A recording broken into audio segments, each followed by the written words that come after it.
You know that look? The one that's not just dismissive, but laced with genuine amusement at your expense? Like your dreams are a quaint little joke only you don't get. Yeah.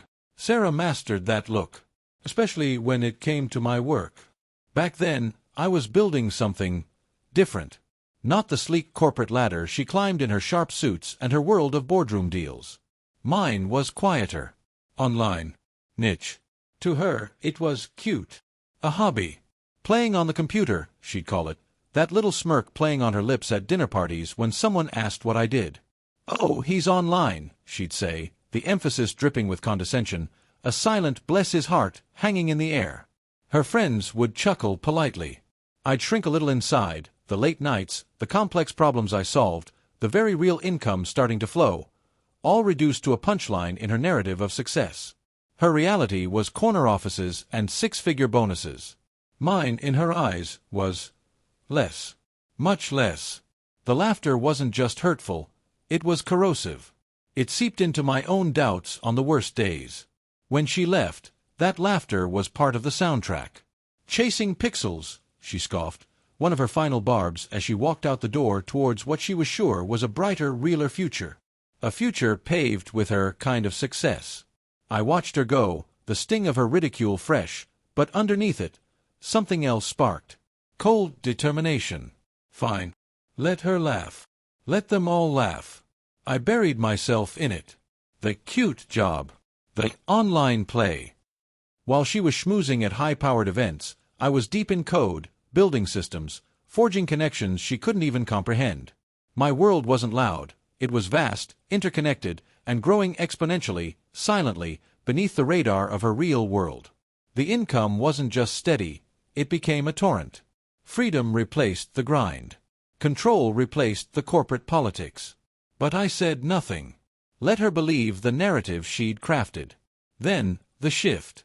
Whispers at first, through mutual acquaintances. Her secure corporate giant. Restructuring. Layoffs. The industry was changing, fast, and her shiny traditional ladder was starting to look wobbly. The news reports confirmed it. Big headlines. Massive downsizing. Her division hit hard. Suddenly, the corner office wasn't a trophy, it was a target on her back. The day reality truly hit her? I heard it in her voice. A call. Not for reconciliation, no. Panic. Raw, unfiltered desperation. Her voice, usually so smooth, so controlled, cracked. They let me go. The whole department. Just gone. The smugness, the condescension, vaporized. Replaced by a hollow tremor of disbelief. The ground she thought was so solid had crumbled beneath her polished heels. She talked about bills, about the impossible job market, about the sudden, terrifying irrelevance of her once coveted title. The fear was palpable, choking the line. And me? I listened. Calm. Quiet. Sitting in my home office, the epicenter of my cute, insignificant online empire. The empire that wasn't just surviving the chaos, but thriving in it, precisely because it was agile, built for the new reality she'd ignored. The empire funding my life while hers imploded. She didn't ask for help.